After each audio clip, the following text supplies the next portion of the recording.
Many holding companies have restructured the way they organize their healthcare agencies. Why are we seeing these changes? We are a healthcare company under which sits both commercial and clinical organizations. So versus having a holding company which has many different types of businesses, healthcare, non-healthcare, we do all RX, all healthcare. No mayonnaise, no cars, that's not our thing. So as we looked at the businesses within Syneos Health, again, starting on the clinical side, where you're talking about a molecule that is just part of a study, then all of a sudden we come over here to LOE, and we have helped and nursed and branded this, hopefully very successfully brand, throughout 15, 17 years. And in between all that, nothing stays the same. Laws change, regulations change. Talking about an advertising and marketing side is that with change, and my partner Michael here is a very big part of that because of the creative side. We don't see change. We're not going to have a sea change in the business and how we are branding and at the end ultimately taking care of patients.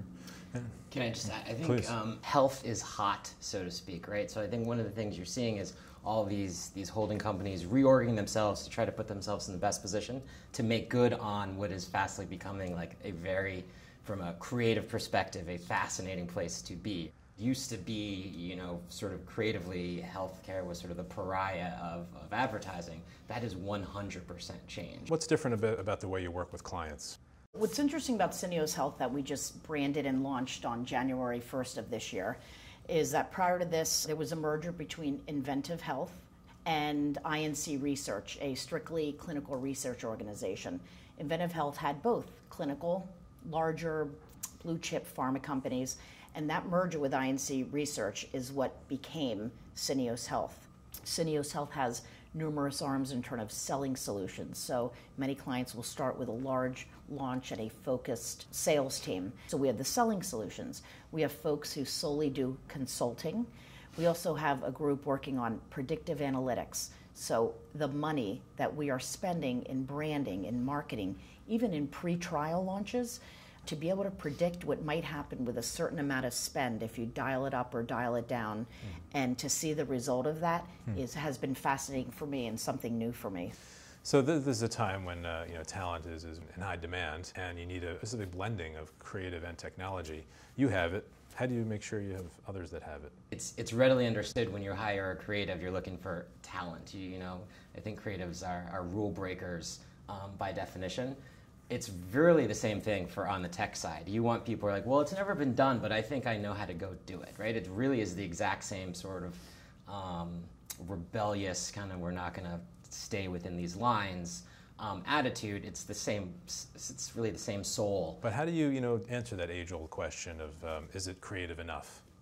Cannes has really given the industry a North Star, right? So there's something above and beyond, I think, what we used to shoot for. So I know this year's, slogan, this idea of life-changing creativity, right? I think people are believing that the creativity that we bring to the table can actually change lives, right? So that's the metric now. That's what you have to hit to go win at Cannes.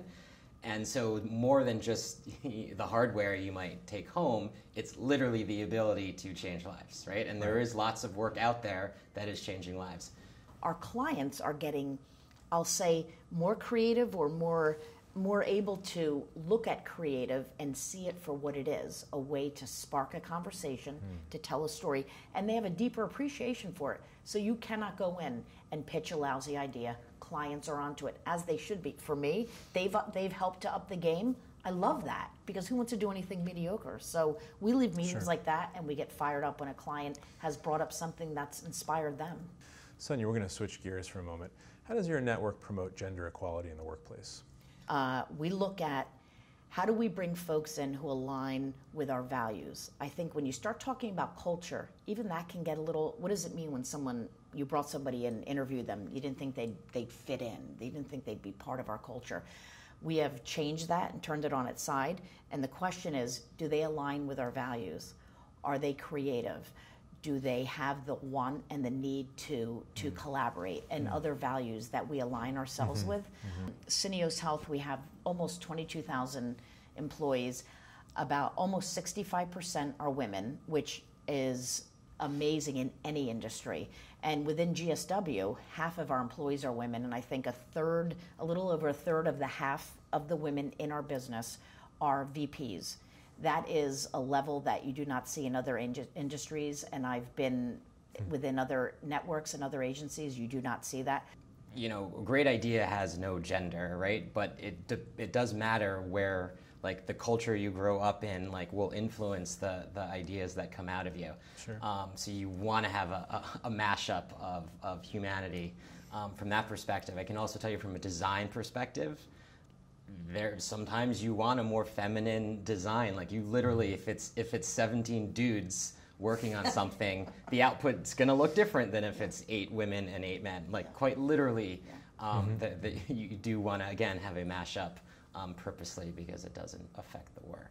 I think clients just dig it when they come into a meeting and see a team of people who bring amazing stories, who are clearly passionate about it, and who don't all look the same, who wants that sea of sameness.